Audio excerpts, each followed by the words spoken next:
ఉత్తరాంధ్రలో ఫ్యాన్ గాలి ప్రభంజనం సృష్టించింది. ఏపీ అసెంబ్లీ కూడా ఇప్పుడున్న ట్రెండ్స్ లీడ్స్ ప్రకారం చూస్తే వైసీపీ 150 స్థానాలు లీడ్, టీడీపీ 24 స్థానాలు, జనసేన 1 స్థానం.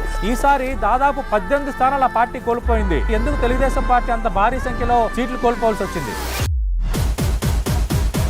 91,000 భారీ మెజారిటీతో జగన్ పులివెందులలో గెలుపొందారు. 2014 ఎన్నికల మెజారిటీ కంటే జగన్ ఈసారి తన స్కోర్ ని పెంచుకున్నారు. ఈసారి 91,000 భారీ మెజారిటీతో జగన్ గెలుపొందారు.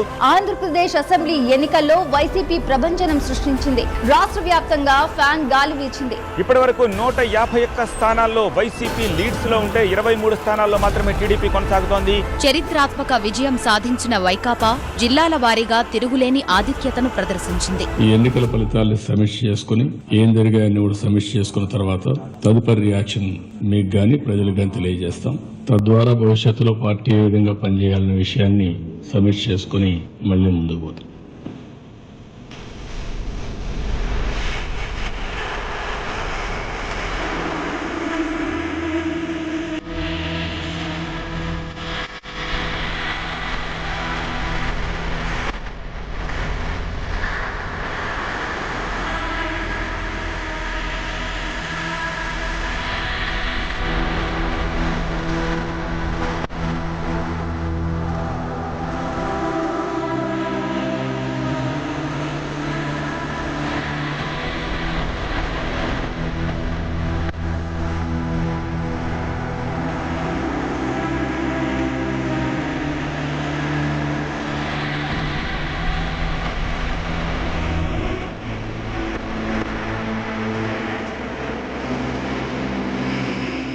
పెట్టినటువంటి పోపడి మీటింగ్ అతను రాలేదని చెప్పి అతను తల్లిని అతను తీసుకుని తిడతారు.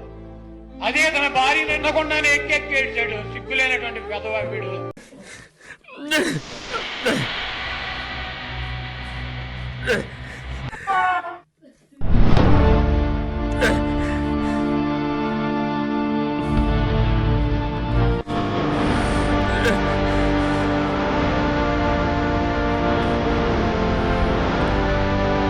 ఇది గౌరవ సభ కాదు.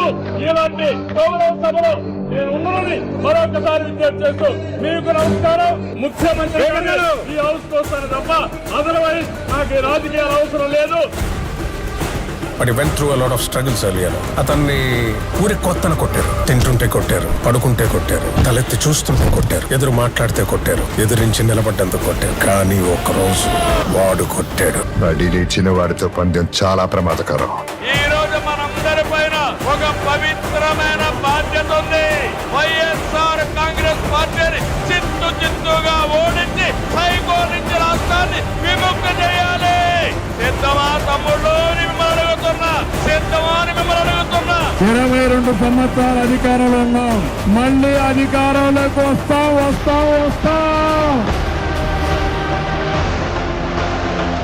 ఆంధ్రప్రదేశ్లో తెలుగుదేశం కూటమి అఖండ విజయం దిశగా దూసుకెళ్తోంది. మొత్తం 175 స్థానాలకు 90% పైగా సీట్లు కైవసం చేసుకునే దిశలో పరుగులు పెడుతోంది. ఇక ఆంధ్రప్రదేశ్ ఎన్నికల్లో తెలుగుదేశం, జనసేన, బీజేపీ కూటమి ఘన విజయం సాధించింది. మొత్తం కూడా కూటమికి పట్టం కట్టడం జరిగింది. సో క్లీన్ స్వీప్ చేసేశారు అని చెప్పొచ్చు మనం. పురుషులు, మహిళలు, యువత, అన్ని వర్గాలు, అన్ని ప్రాంతాలు ప్రజలంతా కథం తొక్కి నీట నొక్కి కూటమికి కనీవిని ఎరగని విజయం కట్టబెట్టారు. ఇది జనం సృష్టించిన ప్రపంచం. ఈ 4 దశాబ్దాల టీడీపీ చరిత్రలోని కనీవిని ఎరగని ఘన విజయం. ఇది విజయగాథ.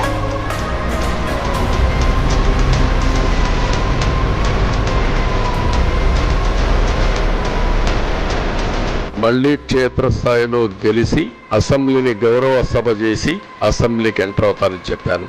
నేను ఏదైతే ఆ రోజు ఒక ప్రతిజ్ఞ చేశానో దాన్ని నిజం చేయడానికి ప్రజలు సహకరించారు. మామూలుగా సహకారం కాదు.